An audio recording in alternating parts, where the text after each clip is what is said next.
दोस्तों नमस्कार, मैं डॉक्टर राकेश कुमार गुप्ता। आज कक्षा 11वीं के फिजिक्स भौतिक शास्त्र के अंतर्गत आवेग, जिसे हम इंपल्स भी कहते हैं, उस पर चर्चा करने जा रहा हूं। प्रिय विद्यार्थियों, आवेग जब कोई बल किसी वस्तु पर अल्प समय अंतराल के लिए लगाया जाता है तो बल और समय अंतराल के इसी गुणनफल को हम बल का आवेग कहते हैं। जैसा कि आप देख रहे हैं, मैंने बताया कि बल का आवेग, जिसको हम टाउ से प्रदर्शित करते हैं, इसका मतलब होगा कि बल गुणित समय अंतराल, यानी हमने जितना भी बल लगाया है और जितने देर के लिए लगाया है उनका यदि हम गुणा कर देते हैं तो वही बल का आवेग होता है, जिसको टाउ से हम बता रहे हैं। दोस्तों, वास्तव में जो बल का आवेग है वो बल के कुल प्रभाव को बतलाता है। यह बतलाता है कि जो बल लगाया गया है, जितने देर के लिए लगाया गया है, उसका कुल प्रभाव कितना पड़ रहा है। दोस्तों, इसको सदिश रूप में अगर हम बतलाना चाहेंगे तो वेक्टर के लिए हमने देखा कि arrow tau equal to arrow F into del T होगा। यहाँ पर एरो जब भी हम डिनोट करते हैं तो यह बतला दिया जाएगा कि बल जो लगाया जा रहा है वो दिशा किस दिशा से किस दिशा की ओर लगा रहा है।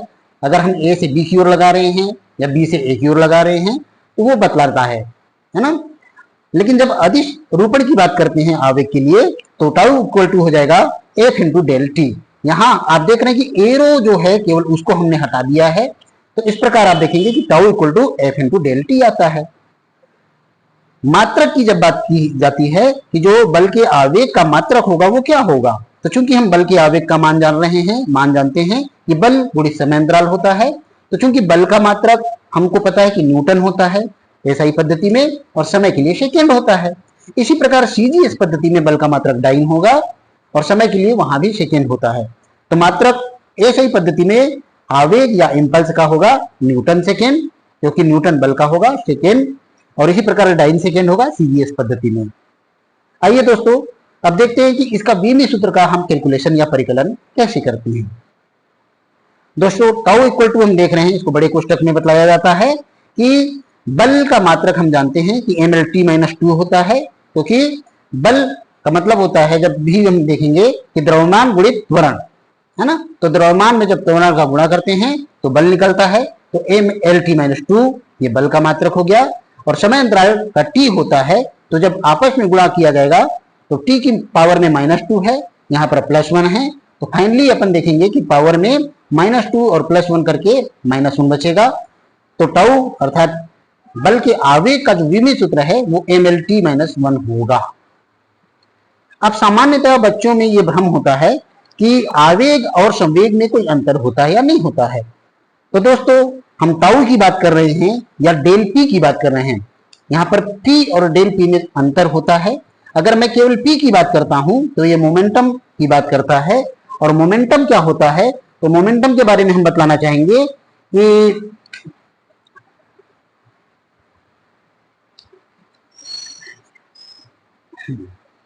किसी वस्तु के द्रव्यमान और वेग का गुणनफल उस वस्तु का संवेग कहलाता है। अगर मैं यहाँ पर p की बात करता हूं तो p इक्वल टू होता है उसका मास इंटू एक्सेलरेशन, यानी त्वरण।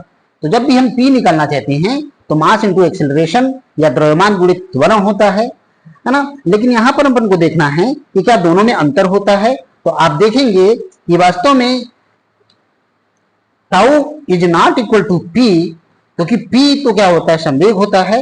हाँ, डेल पी के बराबर जरूर यह होता है, क्योंकि इसके बारे में जो निष्कर्ष निकलता है वो ये है कि बल का जो आवेग है, किसी वस्तु पर लगाया जाने वाला जो बल का आवेग है वो उसके संवेग परिवर्तन के तुल्य होता है। इससे रिलेटेड बहुत सारे प्रश्न हैं दोस्तों, जिसको हमको जानना होगा। कई विद्यार्थी इस पे त्रुटिवश समझ में नहीं आती है तो गलती कर देते हैं।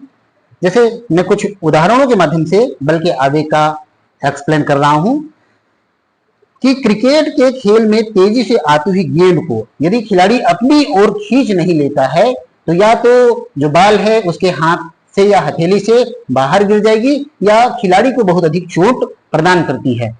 तो खिलाड़ियों को यह सलाह दी जाती है कि जब वो कैच लेगा तो वो कैच को बॉल जिस दिशा में गिर रही है उस दिशा में अपने हाथ को और नीचे की ओर खींचे, जिससे वास्तव में क्या होगा कि जो डेल टी का मान है, यहां पर आप देख रहे हैं कि डेल टी का मान बढ़ जाएगा।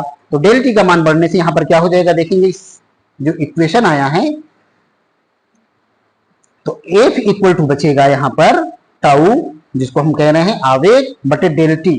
तो डेल टी नीचे है ना, तो डेल टी और एफ के बीच के रिलेशन की हम बात करते हैं कि जब टी अधिक हो जाता है तो एफ क्या हो जाएगा, मान कम हो जाएगा। तो हमको समय अंतराल बढ़ा देना है। तो जैसे ही हम क्रिकेट की गेंद को केज करते हुए अपनी ओर खींचते हैं तो उसमें समय अधिक लगता है, जिसके कारण खिलाड़ियों को चोट कम लगती है। तो इसका मुख्य कारण जो है बल का आवेग ही होता है कि बल के आवेग के कारण ही खिलाड़ियों को, क्योंकि वो डेल टी का मान अपना बढ़ा लेता है, इसलिए एफ का मान कम हो जाता है। दूसरा उदाहरण कि सर्कस के जो कलाकार होते हैं जब ऊंचाई से नेट, जाली या गद्देदार किसी भी गद्दे पर कूदते हैं तो उनको चोट नहीं लगती। उसका मुख्य कारण यह है कि जब नेट या जाली पे वो कूदेंगे तो पुनः प्रश्न यही है कि वो डेल टी का मान अपना बढ़ा लेते हैं, जिसके कारण उनको लगने वाला जो एफ है बल चोट वो बहुत कम हो जाएगा। यह भी उदाहरण जो है आवेग का ही है। तीसरा उदाहरण यह है मित्रों कि पक्के फर्श की अपेक्षा जो कच्चे फर्श पर कूदने पर व्यक्ति को चोट कम लगती है। उसका मुख्य कारण यह होता है कि जब कोई व्यक्ति पक्के फर्श पर कूदता है तो उसको तुरंत ही उसके पैर को विरामावस्था की अवस्था में आना पड़ता है, अर्थात डेल टी का मान वहां पर परिवर्तित नहीं होता है, जिसके कारण व्यक्ति को बहुत अधिक चोट लगती है। किंतु यदि वही व्यक्ति कच्चे फर्श की ओर कूदेगा तो चूंकि उसके लिए उसका डेल टी का मान बढ़ जाएगा और इसके कारण उसके पैर में लगने वाली चोट जो है वो कम हो जाएगी, क्योंकि del T is always reciprocal to force, है ना, ये विक्रमानुपाती होती है बल के।